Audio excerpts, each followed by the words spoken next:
What is happening, guys? Cowboy here, and today we are going to be taking a look at my axe build.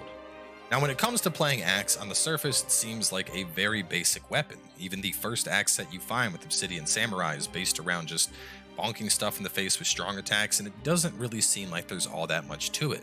But that's because the joy of playing axe is in the skills it has to offer. Axe has a bunch of skills that are actually super entertaining, whether it's destroying ki, slapping yokai in the face, or in this case, becoming a literal cyclone of death. Now, this build is going to aim to take advantage of all the skills in the axe tree, in particular one skill, Mad Spinner, which will allow us to literally spin to win like a Beyblade through every single yokai boss in the game. Now, before we jump in depth into what this build is all about, let's talk about where to get the gear, because the basis of this set is going to be Kintaro, and there's only one place that you can reliably farm the Kintaro set. Now, when it comes to getting the Kintaro set, we're heading on into the dojo. But we actually have an advantage here in that there's two missions we can farm. We can either do the Unmoving Mountain, which is the axe proficiency mission, or alternatively, we can do the Unstoppable Whirlwind, which is the hatchet proficiency mission. Now, beating the Unmoving Mountain on New Game Plus will of course get you a Divine Axe and Divine Chest from Kintaro, but you also fight him in the Unstoppable Whirlwind. So if you happen to level up hatchets and you decide you want to go to axe, you can also farm him in this mission to get the gear you need for his set, in addition to the smithing text. So either of these will work. Obviously the drop rate's going to be higher on New Game Plus, so keep that in mind. Now, moving on into the stats in particular. First up, we're not even going to be working with Kintaro's axe. This is just here to get us a 6-piece set bonus. Oh no, we are working with Shootin' Doji's club. This thing, on top of being absolutely monstrous and having a super cool looking design, it is one of the best heavy weapons in the game for a build like this. Why, you may ask? Because for starters, we have corruption on it. Now, if you're unaware of how corruption works, this might be a little bit of a surprise, but one of the benefits of corruption, as we scroll on down to show it, the afflicted loses purity and takes increased ki damage. The opponent will absorb the ki lost through this effect. If a yokai is afflicted, then in addition to the listed effects, their maximum potential ki will be decreased.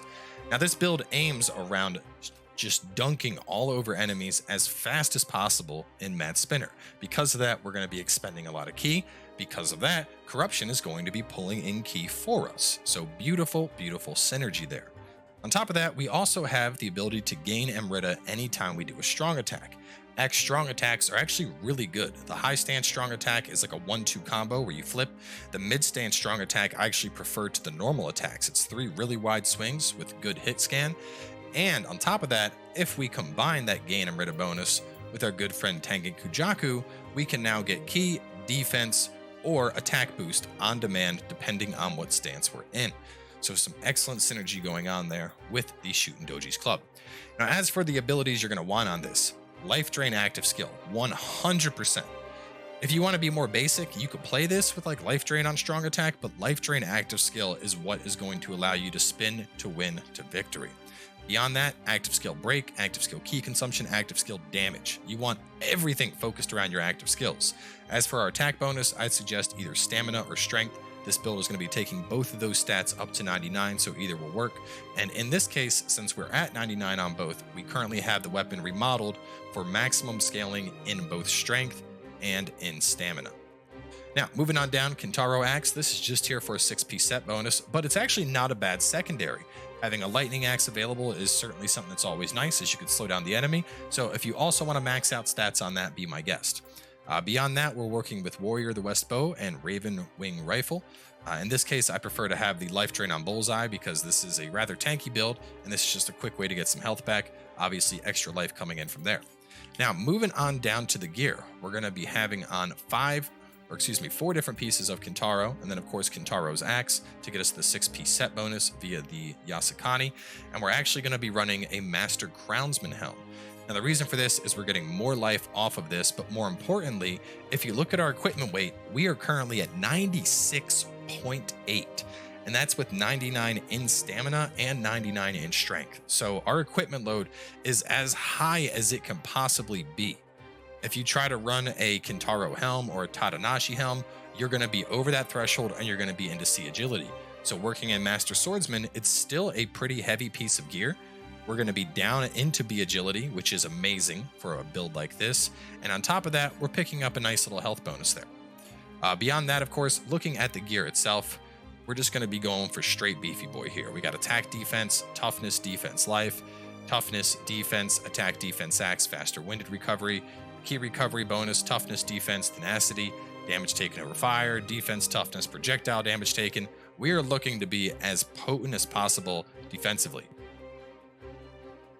Moving on down, of course, the Yasukani Magatama. Go with whatever you want here. We have a life and ki bonus, and then proficiency and familiarity, because I'm currently getting more points on the axe. Shuten Doji's Gourd, also excellent synergy with this build. We have the Pleiades effect on Amrita absorption. As a reminder, we're going to be pulling in Amrita anytime we do a strong attack on Shuten Doji's club. So obvious synergy there. Beyond that, anima charge is going to be nice because we're not going to be pulling in a lot of anima off ranged attacks with this build, so having a charge benefit will be helpful. Other realm resistance to help keep our ki up as we're spinning, and elemental damage taken down just makes us even tankier. Moving on into the items, quick change scrolls, because why not? If you can cheat death, you might as well. Life Leech Talisman. Anytime we're getting ready to nuke a boss, we're going to throw this on him. That's going to synergize with our active skill Lifesteal, and this is what's going to allow us to spin to win to victory.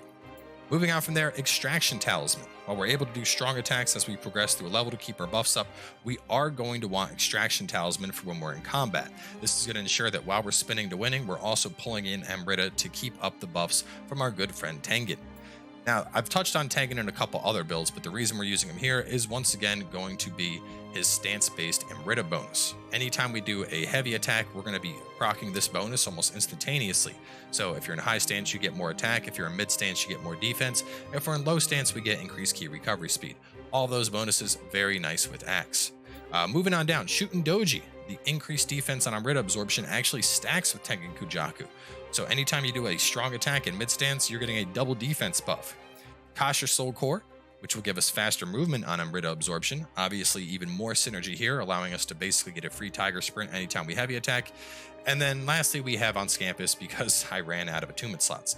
Now, ideally here, if you can get one of these and it has a attunement cost -1, you could fit a Kappa Soul Core into the build. I would highly suggest that, because while you're spinning to winning, you're going to have the Kappa shield on, and then that's basically a 50% chance that you're not going to take damage because you're going so fast. There's a good chance that the enemy could just end up hitting you in the back.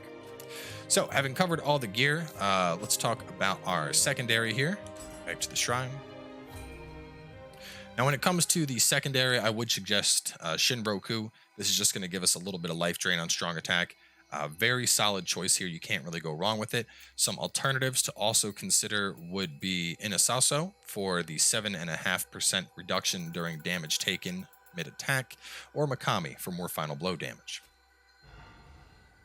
Moving on from there, let's talk about skills. Now, Axe has a lot of skills that are really fun, and I'm going to talk about the ones that I would suggest focusing on. To start, Mad Spinner. This is going to be our nuke. We're going to be combining this with Mad Spinner 2. This allows us to get faster and faster and faster the more we're spinning, which is how we're going to do so much damage. On that note, we absolutely want to have Battle Focus on this build. When we use Battle Focus, it's going to decrease the amount of ki that it costs to attack, and this is going to allow us to maintain Mad Spinner for almost double the duration. So very potent ability. This is also having its duration increased from our armor. Moving on to some other abilities. We're not going to be using Titanic Strength. It's actually a pretty solid choice, but we're just picking that up to make our way over to Relentless to increase our total ki. We're actually going to be using Bear's Bane for a lot of our L1 triangle attacks. This move is really good. It serves a defensive follow-up into an offensive hit. So we throw this on down. That actual drop down of the axe is really good at hitting Yokai horns, and then the follow-up attack is quite strong on that. We're going to be picking up Rampage just to make our way down to Inner Light. Now, this thing is goofy, and it's also the reason we're not running Keikai with this build. The gist of this is once our ki is up at full, we start with Mad Spinner. If we can direct it on into a Yokai realm while it's up, our damage just flies up through the ceiling. So awesome, awesome boost for a build like this. Intensity, on the other hand, Intensity isn't meant for a build like this. If you are running a Obsidian Samurai set, which will focus around rage, it'll increase your strength, but also the amount of ki used when attacking. Intensity is the obvious choice. With a build like this, 100% Inner Light. We're going to pick up Cloud Crush. This is just a nice move to punish humanoid opponents when they're out of stamina. We're not going to be going for Earth Carver on the other hand. Just doesn't really feel all that good. Southpaw is actually really nice. Now, the damage on Southpaw isn't as high as some moves, but what's nice about this is the heavy blow that you're seeing right here. This can actually interrupt a lot of enemies and even some yokai, so it's a very nice kind of space maker ability. Moving on from there, Roar is just picked up to get us down to battle focus. Over here, though, we have Tri-Spark. This is going to be our hold triangle in mid stance. Just a very solid 3-hit attack. Does pretty respectable damage to enemies. Highly recommend picking it up. Up here in the passives, Kintaro Kata. 2%, 1%, 1%. Just extra damage against yokai. Heaven and Earth. A excellent move. Can't stress that enough. This thing decimates in high stance. Now, we're not going to be picking up Lumber Chop. Lumber Chop is kind of a gimmicky move. It does a lot of damage, but you're just stuck in place charging that on up. And when it comes to being stuck in place and charging something up, I would much rather go for Rumbling Earth. This move has a lot of poise on it, allowing you to build it on up. And when you throw it out, it's going to do a hefty AoE, hitting for roughly 4.5 to 5,000 damage. So a great move to kind of force enemies off of you when they're grouping up around you. Moving on, well, real fast, just because I know someone's going to ask. In Omyo, we have, where's it at? There is Life Leech Talisman over there, and then our Extraction Talisman is over here. Moving on to skill customization. Mad Spinner and High Stance. I would say give this your stamina bonus. This is going to be, this is our main damage dealer. We want this as strong as possible. Heaven and Earth, we're going to give our strength bonus. This is another very potent ability that we'll use a lot. I like boosting that on up. Beyond that, Rumbling Earth, I would suggest you give Masterful Slice. This will make this move absolutely dunk all over key. It's going to get damage in, and every time you do it, you're going to blow through at least a third of your opponent's key bar. And that's if it's at full. So really solid damage there. Moving on into the stats. Now, the main focus of any axe build, of course, is going to be stamina. We want to get our stamina all the way up to 99.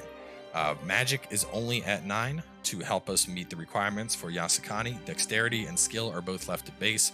Strength, we're going to take up to 99 as well. This is another scaling stat that is on our weapon. And then courage is the third scaling stat. Now, Constitution and Heart, I took to 20 and 30 just to kind of meet some general soft caps. Constitution soft cap is actually a little bit earlier than that, but I wanted a little bit more health with this build, which is why I went up to 30. Heart at 20 is more than enough. So the basic gist here is get enough health to where you're comfortable, and then focus stamina, and then strength, and then courage. So having covered all of that, last thing to touch on is the clan. If you really maximize your damage, go with Toto. Otherwise, stick with Gammo for the consecutive attack damage bonus and the bonus luck. So we are actually going to be doing the Brothers Blades to show this on off.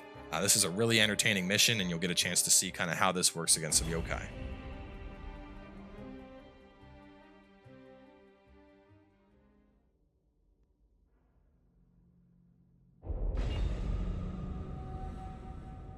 Now we're going to destroy pretty much everything we see here, and then after the fact, we will go and fight a humanoid opponent. I can't even talk today. He did. You can see those double buffs we already have up. Double defense going on right now, and speed. Just Buff City, man.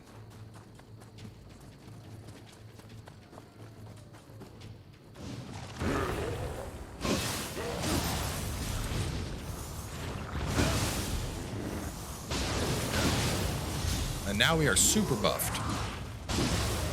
Look at this. Oh, a crystal? I think I'll destroy this.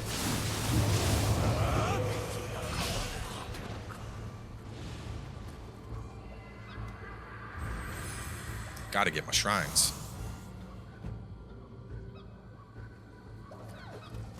And I love the speed boost on this too, because Axe is not typically a build where you're fast, and having that speed is just, oh man, I love it. Absolutely love it. Stop that.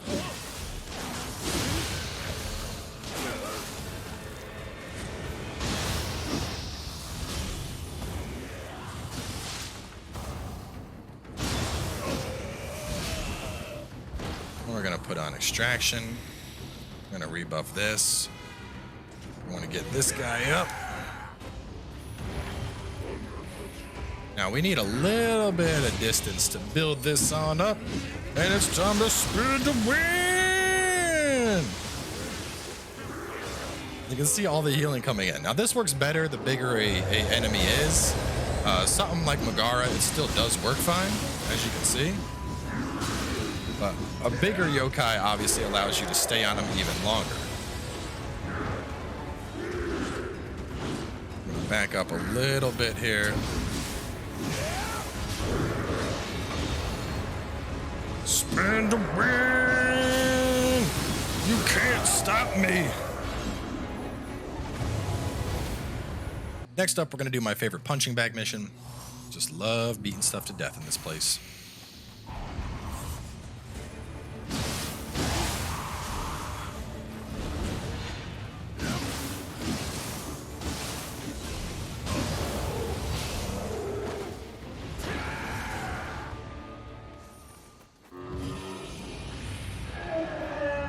Chugga chugga chugga chugga chugga chugga chugga chugga choo choo!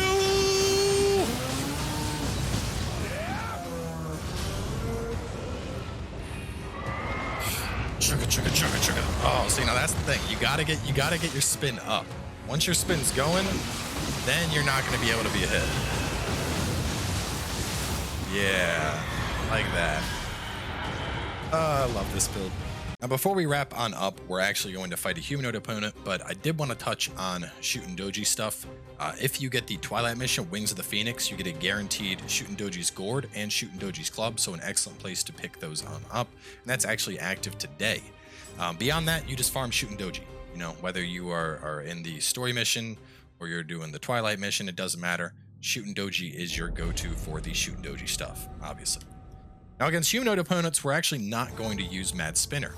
While Mad Spinner is great, it doesn't work all that well against human opponents because, in general, they block it. So just to kind of show that real fast, get back a little bit, start building up my spin. And we can do damage, but if he starts blocking, we'll see how we don't really get a lot of damage through on the block. And that's just the nature of, it's just the nature of a heavy weapon for that ability. But despite that, we can still do a lot of damage just through our regular attacks. You can see our heavy attacks here are absolutely destroying him, including our grapple. Rumbelingo off!